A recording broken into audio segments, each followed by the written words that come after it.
जय श्री राधे श्याम। आज हम कार्तिक कृष्ण रमा एकादशी की कथा कहेंगे।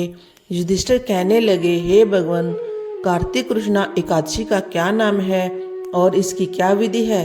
इसके करने से क्या फल प्राप्त होता है? सो आप कृपा करके विस्तार पूर्वक मुझसे कहिए। श्री कृष्ण बोले, कृष्ण पक्ष की एकादशी का नाम रमा एकादशी है। यह बड़े बड़े पापों का नाश करने वाली है। इसका महत्व मैं तुमसे कहता हूँ, ध्यान पूर्वक सुनो। हे राजन, प्राचीन काल में मुचुकुंद नाम का एक राजा था।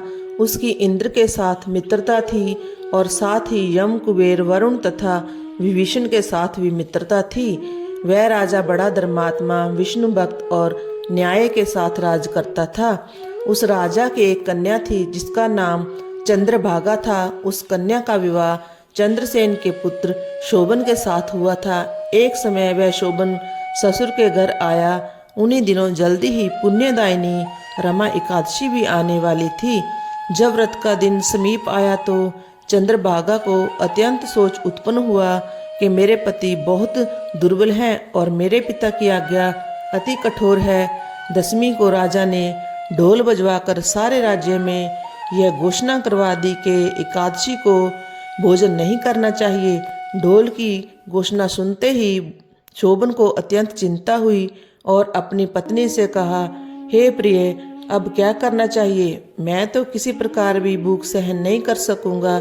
ऐसा उपाय बतलाइए कि जिससे मेरे प्राण बच सकें, अन्यथा मेरे प्राण अवश्य चले जाएंगे। चंद्रभागा कहने लगी कि स्वामी, मेरे पिता के राज्य में एकादशी के दिन कोई भी भोजन नहीं करता। हाथी, घोड़ा, ऊंट, बिल्ली, गौ आदि तृण, अन्न, जल आदि ग्रहण नहीं कर सकते। फिर मनुष्य का तो कहना ही क्या है। यदि आप भोजन करना चाहते हैं तो किसी दूसरे स्थान पर चले जाइए, क्योंकि यदि आप यहाँ रहना चाहते हैं तो आपको अवश्य व्रत करना पड़ेगा। ऐसा सुनकर शोभन कहने लगा, हे प्रिय, मैं अवश्य व्रत करूँगा। जो भाग्य में होगा वह देखा जाएगा। ऐसा विचार कर उसने व्रत रख लिया और वह भूख व प्यास से अत्यंत पीड़ित होने लगा।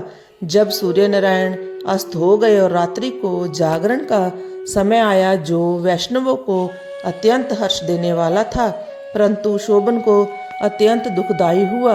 प्रातःकाल होते शोभन के प्राण निकल गए। तब राजा ने सुगंधित काष्ठ से उसका दाह संस्कार कराया, परंतु चंद्रभागा ने अपने पिता की आज्ञा से अपने शरीर को दग्ध नहीं किया और शोभन की अंत्येष्टि क्रिया करने के पश्चात अपने पिता के घर में ही रहने लगी।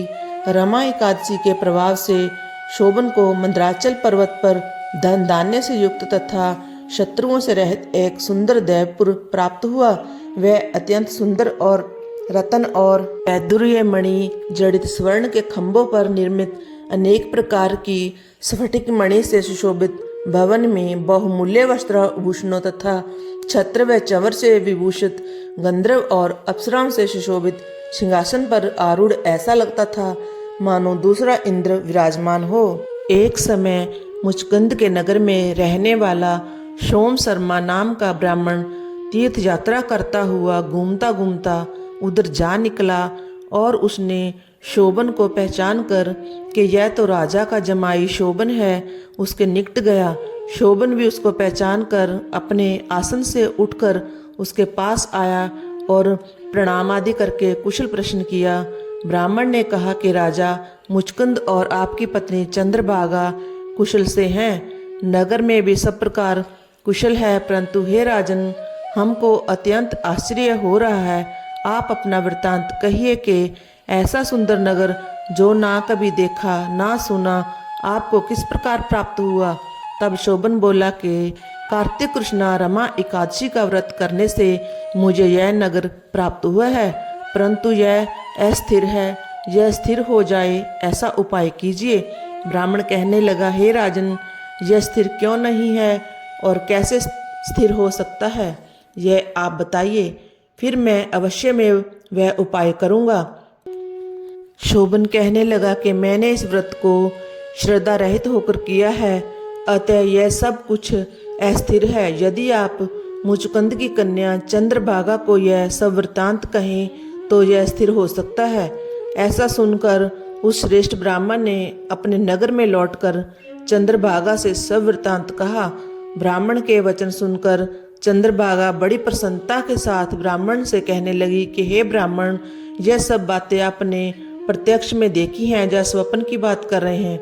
ब्राह्मण कहने लगा कि हे पुत्री, मैंने महावन में तुम्हारे पति को प्रत्यक्ष देखा है, साथ ही किसी से विजय ना हो ऐसा देवताओं के नगर के समान उनका नगर भी देखा है।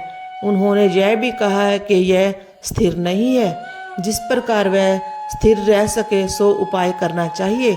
चंद्रभागा कहने लगी, हे विप्र, तुम मुझको वहां पर ले चलो। मुझे पतिदेव के दर्शन की तीव्र लालसा है। मैं अपने किए हुए पुण्य से उस नगर को स्थिर बना दूंगी। आप ऐसा कार्य कीजिए जिससे उनका हमारा संयोग हो, क्योंकि वियोगी को मिला देना महान पुण्य है। सोम शर्मा यह बात सुनकर चंद्रभागा को साथ लेकर मंदराचल पर्वत के समीप वामदेव ऋषि के आश्रम में गया।